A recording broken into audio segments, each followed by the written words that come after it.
morning from Dominican Republic, Colegio Cavalotto. This is a school that I've been talking about for a long time and trying to make something happen.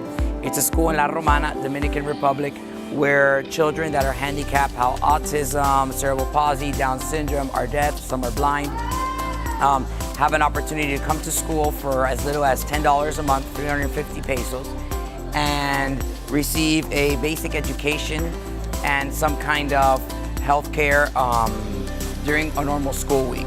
Right now, what we're working on is trying to create common areas for these kids to be able to socialize, because currently they don't have a place to eat lunch. They eat in the classrooms. Secondly, they don't even have a place to socialize because the park that they played in is a complete disaster. And it's my job and my responsibility through my organization, One Voice, to be able to correct some of these things, hopefully with the help of some of you. So walking you through, this is one of the common areas that we want to work with, because it's in the middle of the school, and currently right now it's just a bunch of plants that they decided to put there, but really we can make this a great common area. And same thing on this side over here, we have another great area that we're able to use, but haven't been able to do so. So I'm asking for help to be able to do both of these areas and have them ready by December 25th. So that when they come back to school in January, they have something to start the year off fresh with. The children are grouped by age, not by disability. And there's some argument to that being that grouping them by age is not a good idea. Grouping them by disability is a terrible idea. But the reality is that they don't have any professionals on staff that can determine what works well, and there is not that many staff, and on top of not being many staff, there's not enough classrooms. So this is currently what they're working with. Obviously that creates a lot of challenges if you have deaf students in a classroom where they're talking and don't have any teachers that are professionals enough to understand how to work and train deaf children. So I'll just walk you through some of the classrooms really easily.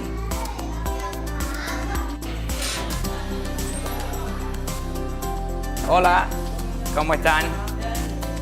So some of these are the teachers, the professionals that work in the school, and they're helping out these children get their daily bit of education and hopefully get them to be able to be part of society.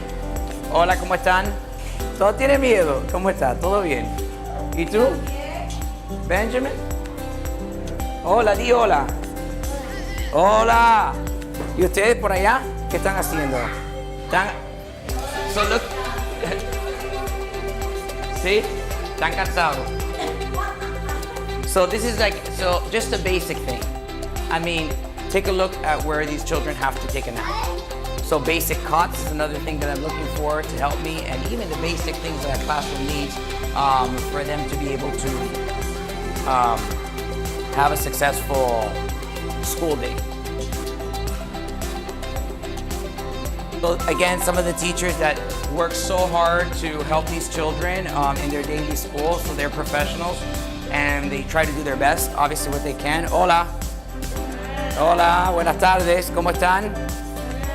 Todo bien. So here's where like the school principal, pretty much headmaster kind of sits. Hola. It's pretty blank. Let me show you the headmaster's office.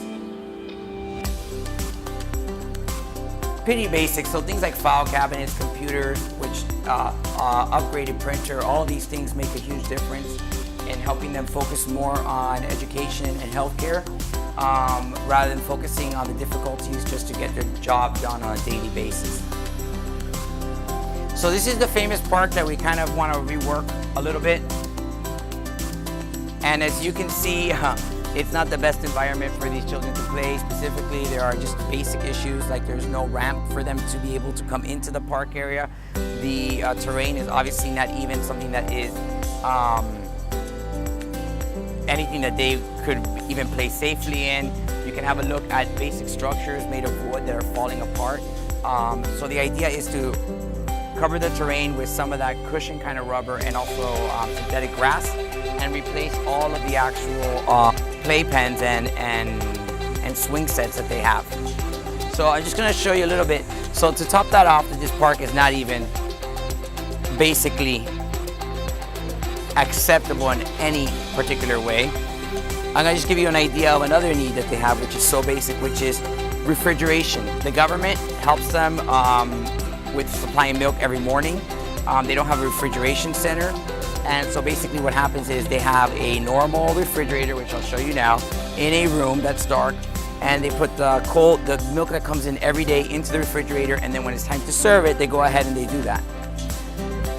Hopefully we can find some individuals that are willing to donate some refrigeration appliances and maybe some even washing appliances that can help us deliver. This is the captain, el control de la leche. Aquí, this is him. So this is where the milk comes in the morning. This is where they put it, along with juices. But to me, it's just unbelievable that we can't get anyone to basically donate a new refrigeration system and some basic appliances. This is completely not acceptable under any circumstances. Muchas gracias. Only the top part of the freezer works, not the bottom part.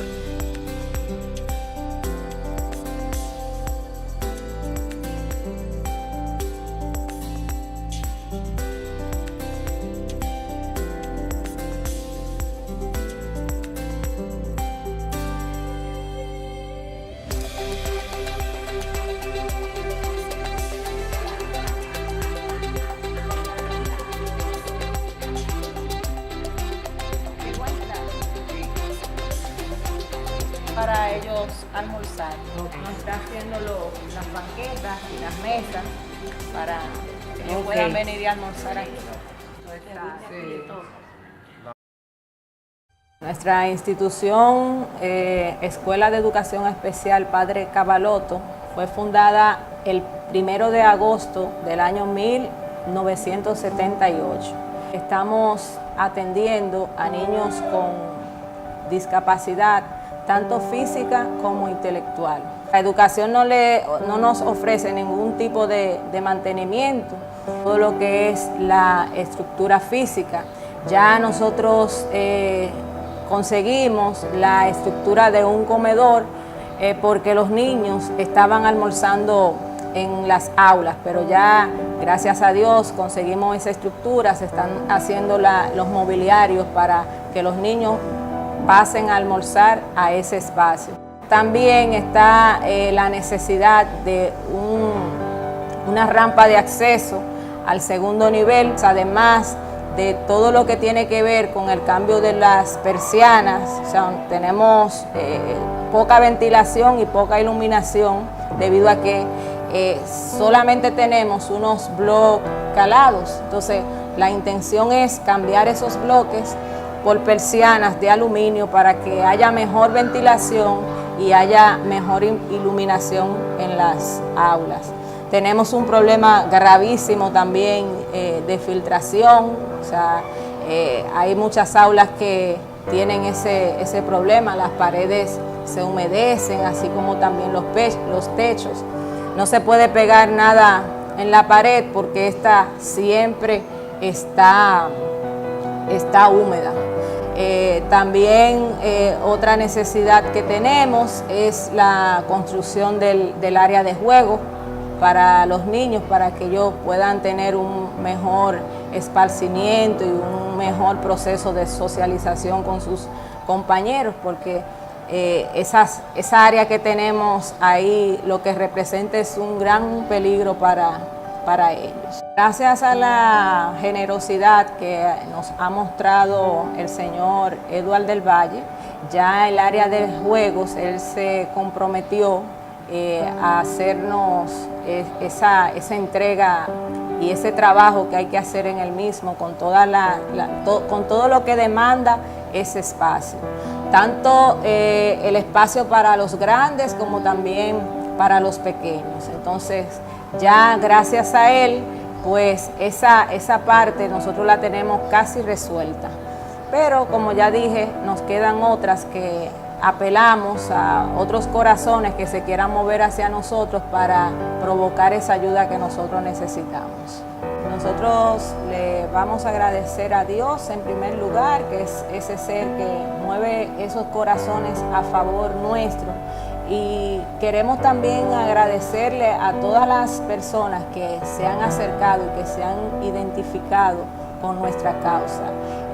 La verdad que tanto la Fundación El Ser Libre y Feliz como el señor Eduardo del Valle y otros más que se me pudieran escapar, han sido ángeles que Dios ha puesto a favor nuestro. Nosotros sí queremos agradecerle y queremos también desearle salud y vida para que sigan aportando ese granito de arena a esta población que tanto lo necesita. Gracias.